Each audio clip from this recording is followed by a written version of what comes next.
국회가 오늘부터 470조 5천억 원 규모의 내년도 예산안 심사에 들어갑니다. 여당은 원안 사수를, 야당은 대폭 삭감을 주장하면서 신경전이 치열합니다. 문재인 대통령과 여야 5당 원내대표가 참석하는 여야정 상설협의체 회의도 오늘 청와대에서 열립니다. 정치권 소식 김홍국 경기대 겸임교수와 자세하게 짚어보겠습니다. 안녕하십니까? 네, 안녕하십니까? 네, 470조 5천억 원 내년도 예산안은 말이죠. 문재인 정부의 경제 정책을 계속해서 유지하기 위한 사실상의 첫 문재인표 예산으로 정의할 수 있을 것 같은데 이와 관련해서 당정청 협의회가 어제 열려서 원안을 지키겠다 이렇게 입장을 밝혔습니다. 그렇죠. 문재인 대통령이 시정연설에서 우리나라 현재 상황에서 나가야 될 지향할 길은 포용국가다. 다시 말해서 국민들이 행복하고 따뜻하게 살 수 있는 그런 나라의 역할을 하겠다. 이를 위해서는 국회에서 예산안을 통과시켜주고 특히 우리 경제의 어려운 부분을 지금 헤쳐나가야 된다는 그런 목표를 제시했고요. 여야정 협의체가 열리지만 그 전에 당정청 협의회에서 이제 그런 얘기를 했습니다. 가정 행복을 지키는 5대 예산을 편성하겠다. 아동 수당이라든가 또는 청년 실업 문제를 해결할 수 있는 여러 가지 방안들 이 부분을 지켜내겠다는 것이고요. 그래서 이제 그동안에 있었던 예산보다 훨씬 더 확대된 그런 예산을 편성을 했습니다.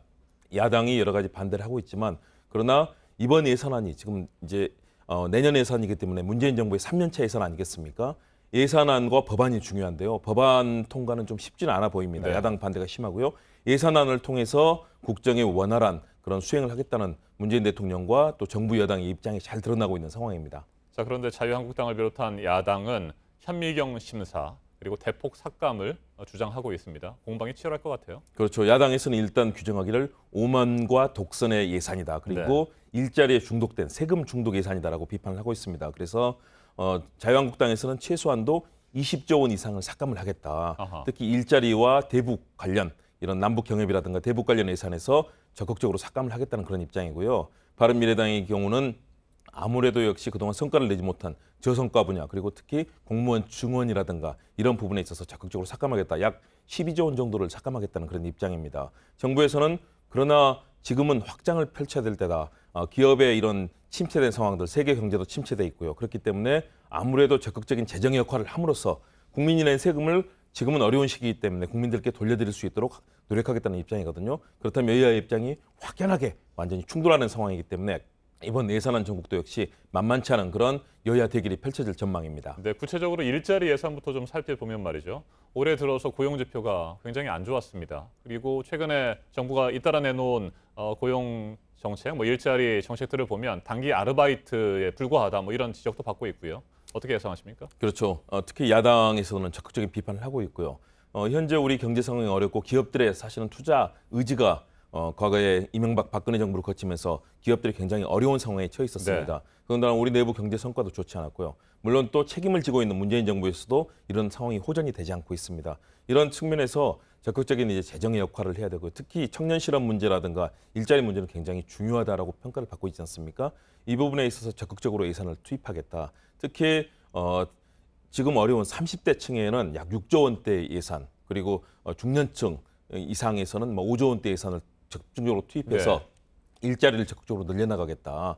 그리고 최소한도 일할 수 있는 그런 여러 가지 환경들을 만들어주고 특히 실업인 분들에게 적극적으로 예산 지원을 통해서 일자리를 찾을 수 있는 그런 계기를 만들어주겠다. 이런 이 정부의 입장이거든요.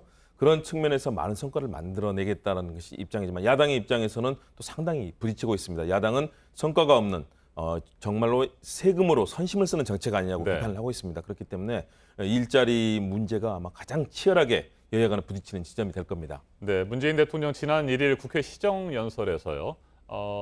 철도와 도로 연결 사업을 비롯한 남북 경제 협력에 대해서 남북 협력 기금으로 가능한 한 지원을 하겠다 이렇게 얘기를 했습니다만 자유한국당에서는 대북 퍼주기다 이렇게 계속 비판을 하고 있습니다. 그렇습니다.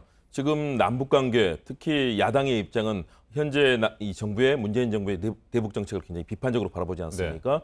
오죽하면 양 정상 간에 그리고 미국까지도 함께 하고 있는 이 판문점 선언에 대해서 사실상 국회 비준을 거부하고 있는 상황입니다. 그렇기 때문에 이 부분에 대한 시각차가 너무 크고요.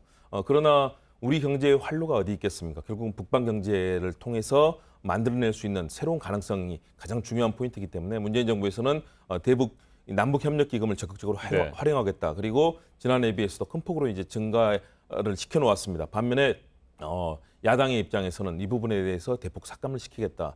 특히 남북 간의 국제 제재가 진행이 되고 있는 상황에서 남북 간에 이루어지는 이런 경제 협력에 대해서는 시기상조다라는 입장이고요. 반면에 그러나 이 상황이 계속되다 보면 결국 대북 관계도 나빠질 수밖에 없고 또 우리가 기대하는 경협의 효과도 이룰 수 없지 않겠습니까? 그렇기 때문에 문재인 정부에서 적극적으로 이 부분에 노력을 하겠다는 입장인데요. 야당을 적극적으로 설득해내고 또 특히 국민들의 지지를 이끌어내는 것이 굉장히 중요한 포인트로 보입니다. 네, 치열한 공방을 넘어서 예산 전쟁까지 예상이 되는 그런 상황인데 다음 달 2일입니다. 내년도 예산안 법적 처리 시한이 다음 달 2일인데 그때까지 가능할 것으로 보십니까? 일단은 쉽진 않아 보입니다. 작년에도 4일을 연기해서 12월 6일에 네. 이루어졌거든요.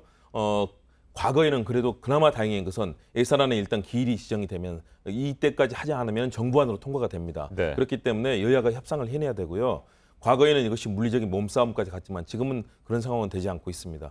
대신에 적극적으로 역시 정부 여당이 생각하는 여러 가지 국정 운영의 포인트, 사실은 문재인 정부가 내년에 3년 차를 맞기 때문에 만일의 경우 이번 예산안을 성공적으로 통과시키고 법안에서 성공적인 결과를 만들어내지 못한다면 정권 차원에서도 사실은 위기 상황에 닥칠 수 있습니다. 특히 이후에 총선까지도 겨냥이 되지 않습니까? 네. 야당의 입장은 이것을 결국 문재인 정부의 정책을 실패하게 만들어서 총선 때 다시 한번 보수 야당이 뭔가 국민들의 지지를 받을 수 있는 기반을 만들겠다는 전략적인 목표도 정치 전략적인 목표도 있는 거거든요. 반면에 여당의 입장은 다르지 않습니까?